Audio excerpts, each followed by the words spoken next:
Dans la paracha Yitro, Israël accepte le décalogue comme base religieuse et sociale de sa cité future.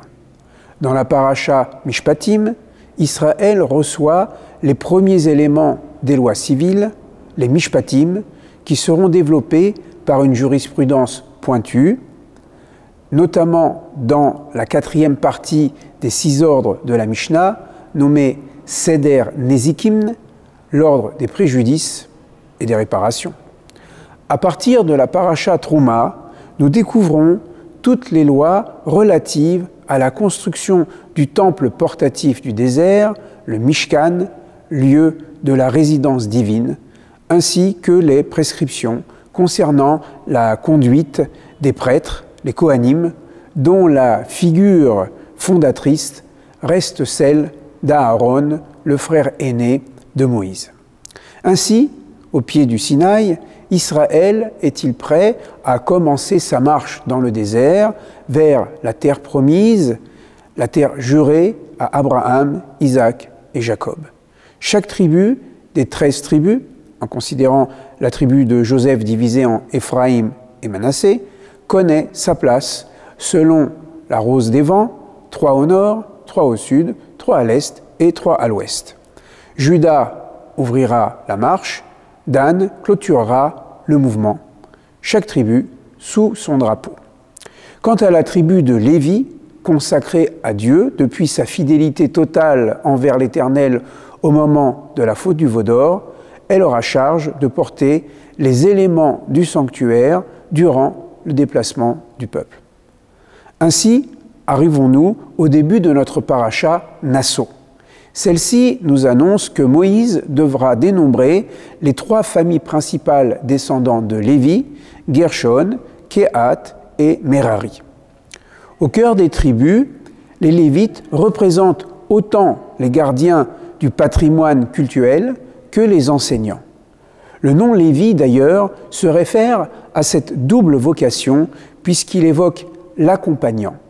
Lévi est celui qui accompagne autant Israël dans son nomadisme extérieur que dans sa vie spirituelle intérieure. Aujourd'hui, ce côté lévitique serait joué par l'ensemble des responsables d'une synagogue, autant les gestionnaires du denier du culte que les rabbins et autres officiants au service des fidèles. Mais qui dit espace consacré, dit aussi extériorité. Ce que la Torah nomme Michutz Lamachane, en dehors du camp.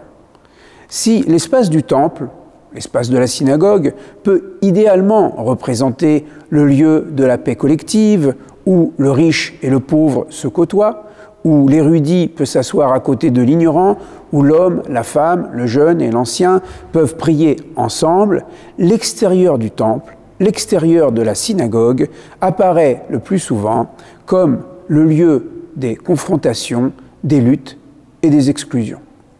Aussi, à son accoutumée, après avoir parlé de son idéal, la Torah nous parle de la réalité, notre réalité, l'humain tel qu'il est. Aussi, découvrons-nous le cas du Metzora, le médisant frappé dans sa chair et qui aujourd'hui pourrait s'identifier aux haineux des réseaux sociaux, s'acharnant à dénigrer sous couvert d'anonymat telle ou telle personne ou groupe de personnes. Son sort, être placé hors du camp pour empêcher de nuire. La sagesse de la Torah nous met en garde. Ce n'est pas tant la violence en acte qu'il faut réprimer, mais la violence en parole, plus sournoise, mais parfois plus efficace qu'un coup de poing. Mais le conflit peut naître aussi au sein d'un couple, un dysfonctionnement, un doute sur l'amour ou la fidélité de l'autre. Nos magazines en parlent abondamment. D'un autre côté, une société peut offrir des femmes et des hommes d'une haute spiritualité voulant s'imposer quelques privations pour mieux se consacrer au service de Dieu. Notre paracha parle ici du nazir, en nous mettant en garde cependant. Abstention ne signifie pas mortification. Attention aux excès de piété, car Dieu nous a créés humains et non anges. Le Metzora, le couple fragile, le nazir, trois situations concrètes qui, du point de vue de la Torah, appellent un correctif, une intégration au sein de la cité. Notre Torah ne donne pas des réponses clés en main, mais en soulignant ces situations, elle nous invite à prendre les problèmes à bras-le-corps pour les solutionner dans le respect de la vie et l'honneur du prochain. Car le Metzora, le couple fragile et le nazir ont chacun leur place au sein de la communauté.